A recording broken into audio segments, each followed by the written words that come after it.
네, 오늘 함께 은혜 받으실 하나님의 말씀은 역대하 9장 1절로 9절까지의 말씀입니다. 구약성경 666쪽에 있는 역대하 9장 1절로 9절까지의 말씀입니다. 지금 이 시간에는 1절에서 5절까지의 말씀을 먼저 봉독해 올려드리겠습니다.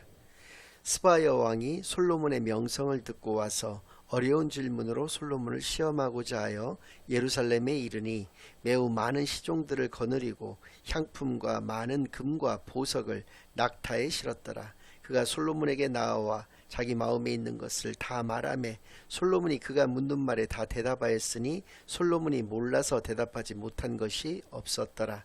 스바야 왕이 솔로몬의 지혜와 그가 건축한 궁과 그의 상의 음식물과 그의 신하들의 좌석과 그의 신하들이 도열한 것과 그들의 공복과 술관원들과 그들의 공복과 여호와의 전에 올라가는 층계를 보고 정신이 황홀하여 왕께 말하되 내가 내 나라에서 당신의 행위와 당신의 지혜에 대하여 들은 소문이 진실하도다. 아멘. 하나님 아버지 감사드립니다. 오늘도 귀한 주일로 교회로 예배로 인도하여 주신 은혜를 진정으로 감사드립니다. 지금 이 시간 저희들이 지난 한 주일간 지었던 모든 죄악을 예수 그리스도의 십자가 아래 다 내려놓고 오직 저희들의 온 영과 진리를 다하여 하나님께만 드려지는 예배를 통하여 하나님께서만 영광 받으시는 은혜의 시간으로 이 시간을 인도하여 주시옵소서. 모든 것을 감사드리오며 예수 그리스도의 이름으로 기도드리옵나이다. 아멘.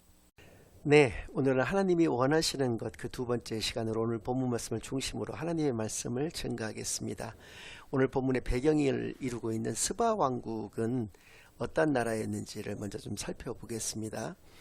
스바 왕국은 지금 이스라엘을 기준으로 보았을 때 남쪽에는 요르단이라는 나라가 있고요. 또 동쪽편으로 약간 북쪽에 치우쳐 있습니다만은 동쪽편에는 이라크라고 하는 나라가 있고 그 아래쪽으로 사우디아라비아라고 하는 나라가 있습니다. 그 아래쪽에 사우디아라비아 남쪽에 예멘이라고 하는 곳이 있는데 그 중에서도 남예멘을 스바 왕국이라고 이렇게 얘기를 하고 있고요. 당시에는 사베안 왕국이라고 일컬어졌었는데 이곳을 스바 왕국이라고 얘기합니다. 그러니까 지금의 남예멘이 바로 스바 왕국이었다는 것을 의미하는데요. 본문에서도 등장하는 바와 같이 이 스바야 왕이 솔로몬에게 선물한 것, 향료, 보석, 황금과 같은 그러한 그 특산품들을 가지고 그것에 대한 어떤 무역업이 굉장히 활발하게 발달돼 있었던 그 부국 가운데 하나가 바로 스바 왕국이었었고요.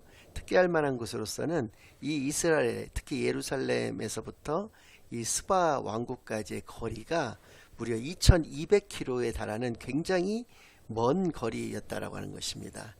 그러니까 당시에 이제 이동수단이라고 하는 것은 뭐 낙타라든지 뭐 이런 아니면 노예와 같은 경우에는 도보로 이제 이동을 했기 때문에 하루에 최대 사막 지역이기 때문에 한 50km씩을 이동했다고 한다 하더라도 무려 44일이나 걸리는, 그러니까 실제로도 한 2달여 정도가 소요되는 굉장히 먼 거리였던 것으로 추정이 되고 있는데 이 먼 거리에서부터 스바 여왕이 솔로몬을 보고자 이스라엘을 방문을 했다는 것이 본문 가운데 지금 등장을 하고 있는 내용이 되는 것이고요.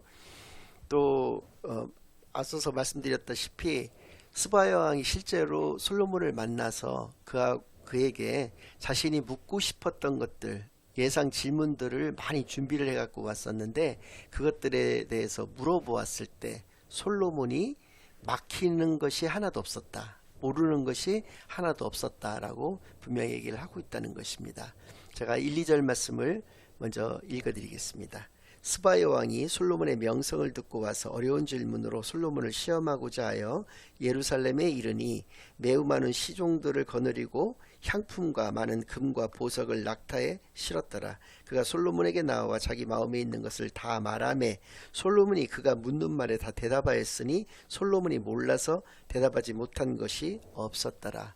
솔로몬이 얼마나 지혜로운 사람이었는가는 제가 성경 말씀을 좀 찾아보고자 하는데요. 열왕기상 4장 29절에서 34절까지의 말씀을 여러분들에게 먼저 봉독을 좀 해드리겠습니다. 하나님이 솔로몬에게 지혜와 총명을 심히 많이 주시고 또 넓은 마음을 주시되 바닷가에 모래같이 하시니 솔로몬의 지혜가 동쪽 모든 사람의 지혜와 애굽의 모든 지혜보다 뛰어난지라. 솔로몬의 지혜가 세상 모든 지혜보다도 뛰어났다라고 분명히 성경은 증언을 해주시는 것이고요. 31절 말씀을 보니까 그는 모든 사람보다 지혜로워서 에스라 사람 에단과 마올의 아들 헤만과 갈굴과 다르다보다 나음으로 그의 이름이 서방 모든 나라에 들렸더라. 여기에 등장하고 있는 에단이라든지 헤만이라든지 갈굴, 다르다 이런 사람들은 저는 잘 알지 못하는 사람들인데 고대에서 유명한 현자들로 이름이 날렸었던 사람들이었던 것 같습니다. 그런데 이 사람들하고는 비교할 수조차 없는 정말 굉장히 높은 지혜와 그 총명을 가지고 있었던 그 사람이 바로 솔로몬이었다라고 하는 것을 분명히 말씀해 주시는 것이고요. 그가 잠언 3000가지를 말하였고, 여기서 말하는 잠언은 짧은 문장으로 이루어져 있는 지혜로운 말을 잠언이라고 얘기합니다.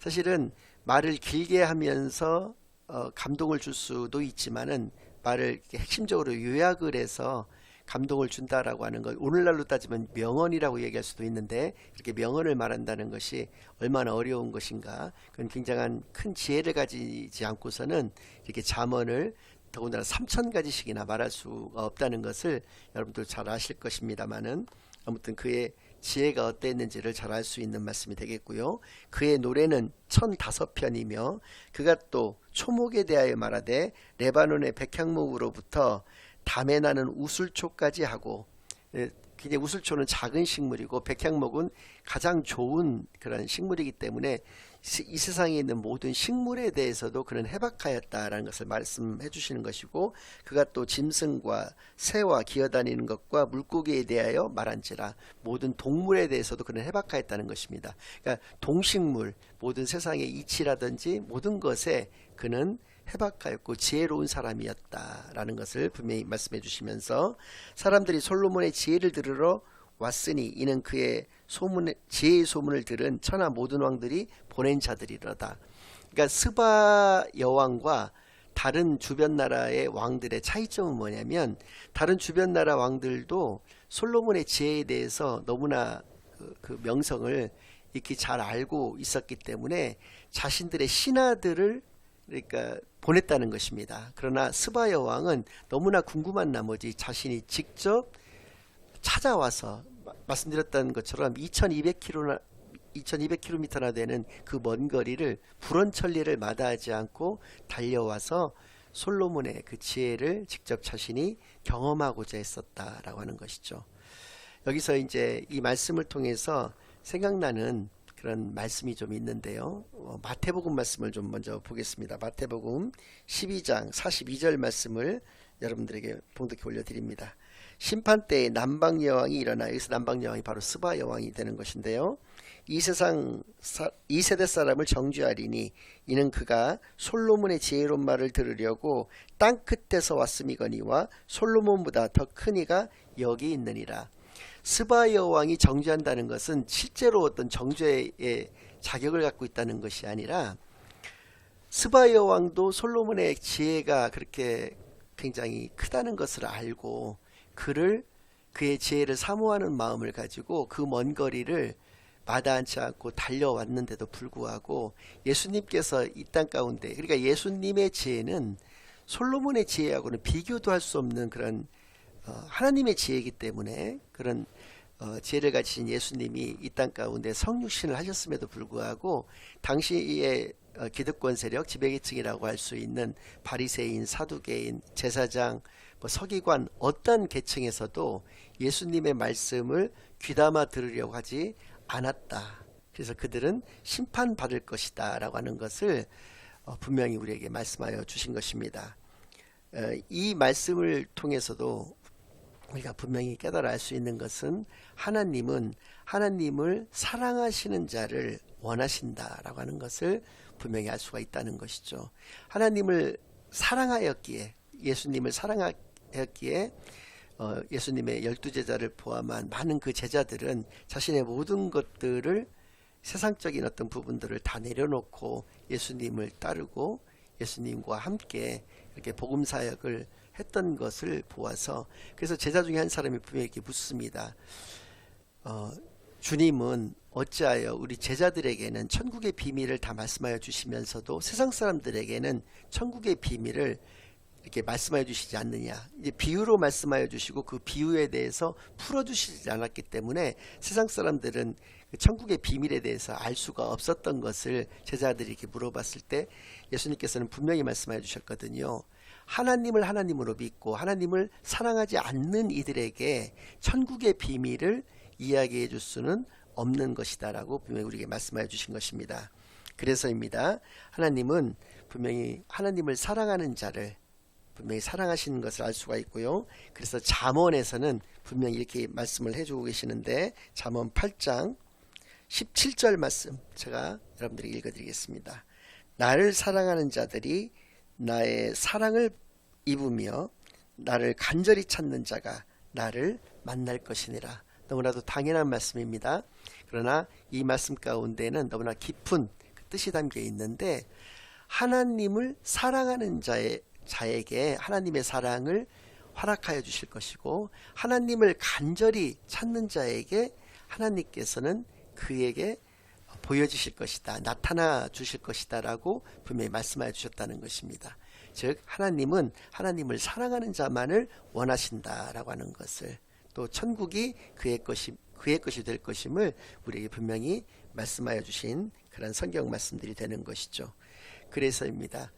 이 스바야 왕이 솔로몬의 지혜를 사모해서 그를 직접 그 2200km나 되는 그 먼 거리를 마다하지 않고 달려왔던 것처럼, 우리가 우리 주변에 너무나 가까운 거리에 하나님의 말씀이 놓여져 있고, 예수님께서는 친히 이 땅에 육신으로 오신 것을 성경에서는 분명히 기록을 해놓았습니다. 이 말씀을 믿는 자에게 하나님은 하나님의 자녀된 신분과 권세를 허락하셨다는 것을 우리가 분명히 깨달아서 언제나 복음 가운데에서 생활하시고 복음 가운데에서 우리의 삶을 영위해 나가시는데 부족함이 없기만을 간절히 바랍니다. 오늘 본문 말씀을 한 절 한 절 좀 읽으면서 말씀을 좀 증가하도록 하겠습니다. 특별히 1, 2절 말씀과 3, 4절 말씀에 약간의 어떤 미묘한 차이가 좀 있는데 그것이 무엇인지를 여러분들께서 한번 발견해 보시기를 바라겠습니다. 먼저 1, 2절 말씀 읽어드리겠습니다. 스바야 왕이 솔로몬의 명성을 듣고 와서 어려운 질문으로 솔로몬을 시험하고자 하여 예루살렘에 이르니 매우 많은 시종들을 거느리고 향품과 많은 금과 보석을 낙타에 실었더라. 그가 솔로몬에게 나와 자기 마음에 있는 것을 다 말하매 솔로몬이 그가 묻는 말에 다 대답하였으니 솔로몬이 몰라서 대답하지 못한 것이 없었더라. 1, 2절 말씀 가운데에서는 분명히 스바야 왕이 굉장히 어려운 질문들을 가지고 와서 자신이 가지고 온 모든 것들을 솔로몬에게 질문을 하였다는 것입니다. 그랬더니 솔로몬이 그거에 대해서 하나도 몰라서 대답하지 못하는 것이 없었고 모든 것들을 다 명쾌하게 대답해 주게 되었다는 것이죠. 여기 1, 2절 말씀 가운데 나와 있는 것은 솔로몬의 지혜에 대해서 말씀하여 주시는 것이지만, 특별히 어떤 부분을 말씀하여 주시는 것이냐면 솔로몬이 말로써 매우 높은 지혜를 가지고 있었다라고 하는 것을 우리에게 말씀해 주시는 것이죠. 그런데 3, 4절에서는 어떻게 말씀하고 계시냐면, 스바야 왕이 솔로몬의 지혜와 그가 건축한 궁과 그의 상의 음식물과 그의 신하들의 좌석과 그의 신하들이 도열한 것과 그들의 공복과, 공복은 옷을 말하는 것이거든요. 의복과 술 관원들과 그들의 공복과 그들의 의복과 여호와의 전에 올라가는 층계를 보고 정신이 황홀하여, 정신이 황홀하다는 말을 우리식으로 이야기를 한다면 넋이 나가버렸다 이렇게까지 표현할 수가 있는데, 그가 이러한 것들을 보고 넋이 나갈 지경에 이르렀다는 것이죠. 그러니까 1, 2절 가운데 나와 있는 것은 3절 초반에 나오는 스바야 왕이 솔로몬의 지혜와 라고 말씀하신 것처럼 말로 이루어진 그 문답 가운데 솔로몬의 지혜를 느끼게 되었다는 것이고, 이 3, 4절 가운데 나오는 그가 건축한 궁과, 처음에 이제 솔로몬이 건축한 궁이 나오는 것이고, 그의 상의 음식물과 그의 신하들의 좌석, 그의 신하들이 도열한 것, 또 그들의 의상, 또 술 관원들, 또 그들의 의상, 여호와의 전에 올라가는 층계, 이런 것들을 보고 정실이 황홀하였다라는 거 하는 것은 뭐냐면, 말로서만 지혜로웠던 것이 아니라 일상 실생활에서도 그가 지혜가 굉장히 높았다라고 하는 것을, 지혜가 많았다라고 하는 것을 보고 넋이 나갈 지경에 이르렀다라고 하는 것을 말씀해 주신다는 것이죠. 그리고 그것이 바로 진짜 지혜인 것을 우리에게 분명히 말씀해 주신 것입니다. 저를 이제 이렇게 동영상 가운데서, 설교 동영상 가운데서 만나시는 그러한 성도님들도 계시겠지만, 실제로 또 저를 알고 계시는 분들도 계시는데, 실제로 저를 알고 계시는 분들은 저에 대해서 이제 잘 알게 되셨을 때 두 가지 사실에 좀 놀라시는 것을 제가 경험을 했습니다. 첫째는 제가 생각한 것보다, 또 보기보다 많은 것을 알고 있고 뭐 공부를 좀 했기 때문에 뭐 어떤 성경적인 것뿐만 아니라 뭐 이런 여러저러한 것들에 대해서 많이 알고 있는 거에 대해서 첫 번째로 놀라시는데, 또 반대로 어떤 실생활 가운데서 이렇게까지 60이 다 돼가는 사람이 이렇게까지 무식할 수도 있나 싶을 정도로 굉장히 무식하다는 것을 알게 되셔서 또 놀라시는 그런 경우를 제가 많이 봐왔습니다. 저희 식구들도 그렇게 인정하는 바이고요. 그래서 저는 이제 진짜 지혜로운 자는 아니라고 하는 것이죠. 머리와 뭐 입으로서는 좀 지혜로워 보일런지는 모르겠지만, 실제로는 진짜 지혜를 가지고 있는 사람은 아니다라고 하는 것이 그 두 번째 놀람의 모습 가운데서 분명히 알 수 있게 되는 것이죠. 그러나 솔로몬은 말과 또 실생활 모든 면에 있어서 그만큼 지혜로운 사람은 세상에 없었다라고 하는 것을 이 스바 여왕의 넋이 나간 이 모습을 통해서도 분명히 알 수 있게 된다라고 하는 것이죠. 그러니까 하나님께서 원하시는 사람은 어떠한 사람이냐, 이러한 진짜 지혜를 가진 사람을 원하시는구나 라는 것을 이 솔로몬의 모습을 통해서 잘 알 수 있다라고 하는 것입니다. 그리고 진짜 지혜는 바로 어디에 있는가? 그것은 바로 말씀 가운데만 있다라고 하는 것이죠. 우리가 말씀만이 지혜다라고 하는 것을 성경은 분명히 우리에게 말씀하여 주고 계십니다. 하나님의 말씀 가운데만 지혜가 있다는 것이, 그리고 그 말씀의 핵심은 예수가 그리스도가 되신다라고 하는 것을 우리에게 말씀해 주시는 것이거든요. 그러니까 복음만이 지혜인 것을, 그래서 복음 가운데서 복음적 삶을 살아가는 것이 진짜 지혜 있는 사람이라고 하는 것을 이 시간 분명히 깨닫게 되기만을 간절히 바랍니다. 조선이 망하게 되었던 그 이유는, 그 조선 사회를 지배했던 그 정신이 바로 유교 문화였던 것입니다. 그래서 저는 조선이 발전할 수 있었던 세 번의 기회가 있었다고 보여지는데, 첫 번째는 세종대왕 때입니다. 당시에 사대부들을 중심으로 해서 양반 계층에서 극렬하게 반대를 했습니다. 중국의 사대 정신을 가지고 있었기 때문에 우리에게는 한자라고 하는 참으로 좋은 글자가 있는데, 조선 고유의 글자를 만든다는 것이 무슨 해괴망측한 말이냐라고 그래서 세종대왕께서 한글을 창제하시는 것에 대해서 극렬하게 그들은 반대를 했었던 것이거든요. 그리고 그런 반대를 무릅쓰고 세종대왕께서는 물론 훈민정음을 만들게 되셨던 것이지만, 또 두 번째로 장영실과 같은 천민을 계급을 주어서 양반화를 시켜서 과학기술을 엄청나게 발달을 시켰다는 것입니다. 뭐 치국이라든지 해시계라든지 등등해서 많은 과학기술을 그때 당시에 발달을 꽃피우게 됐는데, 장영실을 양반으로 변화되는 그런 과정 가운데서도 얼마나 반대가 극렬했었는지를 모릅니다. 만약에 그 시대의 양반 계층들이 세종대왕을 조금이라도 지지하고 좀 성원하고 밀어줬더라고 한다면, 오늘날의 조선의 그러한 모습은 전혀 다른 형태로 바뀌었을 것이다 라고. 그러나 그럼에도 불구하고 세종대왕께서는 그러한 분위기 가운데서도 이렇게 위대한 업적을 이루어내셨다는 것은 우리나라의 복이 아니었던가, 이런 생각이 들고요. 두 번째는 임진왜란 때 이순신 장군이 조선에게서 또 두 번째 기회가 있었다고 저는 여겨집니다. 당시에는 당쟁이라든지 뭐 분파 간의 이렇게 어떤 갈등 같은 것들이 조선 사회를 지배를 하고 있었거든요. 그것이 유교 문화의 어떤 폐해였던 그런 모습이었는데, 이순신 장군을 통해서 정말로 국가에 충성스러운 인재가 누구인가라고 하는 것을, 원균과 같은 그런 사람들이 아니라 이순신 장군 같은 그런 사람들을 발탁을 해서 중용을 했었다라고 한다면 조선이 과연 그렇게 쉽게 망할 수가 있었겠는가라는 생각을 든다는 것이죠. 인재의 육성과 발굴에 참으로 어리석음을 보였던 것이 바로 조선이었다라고 하는 차원에서 그렇다는 것이고요. 세 번째의 기회는 정조 때에 있었습니다. 그때 실사구시를 바탕으로 한 실학사상을 정약용이라든지 여러분들이 알고 계시는 여러 학자들에 의해서 움직임이 좀 있었습니다. 어느 정도의 발전도 좀 있었는데 그것을 또 막아버렸거든요.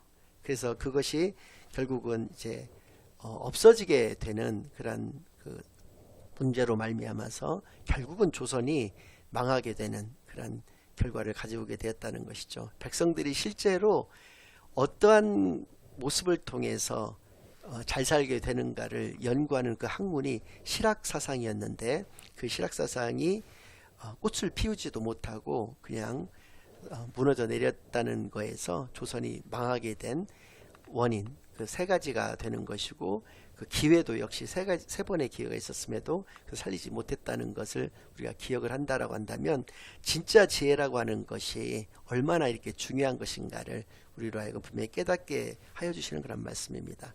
우리 크리스찬들에게도 늘 기회가 있습니다. 우리 곁에는 늘 하나님께서 우리에게 주신 말씀, 성경이 늘 우리에게 있거든요. 그런데 우리가 이 말씀을 정말 깨닫고자 하는 노력, 또 이 말씀을 이 말씀대로 실천하며 살아가는 그런 모습을 가지지 않는다라고 했을 때는 그것이 우리 자신을 얼마나 망하게 하는 그런 길인가를 이런 역사의 어떤 교훈들을 통해서 분명히 깨닫게 되는 시간만이 되기를 바라겠고요.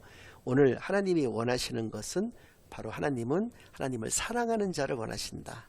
또 진짜 지혜를 가진 자를 원하시는데, 그 진짜 지혜라고 하는 것은 말씀만이 지혜라고 하는 것을 분명히 우리 성경은 말씀해 주고 계시면서, 그 말씀 가운데서 행하며 살아가는 삶을 하나님께서는 반드시 원하신다라고 하는 것을 기억해서 하나님을 사랑하며 말씀을 사랑하는 귀한 삶만을 이 땅 가운데서 살아내시는 저와 여러분이 되시기만을 예수 그리스도의 이름으로 간절히 축원합니다. 아멘. 이제는 우리 주 예수 그리스도의 은혜와 아버지 하나님의 극진하신 사랑과 성령 하나님의 내주인도 역사 교통하심이, 하나님을 사랑하고 하나님이 우리에게 주신 말씀을 사랑하여 그 말씀 가운데 순종의 귀한 삶만을 이 땅 가운데서 살아내기로 다짐하고 결심하고 돌아가는 모든 사랑하는 주의 자녀들과 그 가정 위에, 그들의 생업 위에 이제로부터 영원까지 항상 함께 있을지어다. 아멘.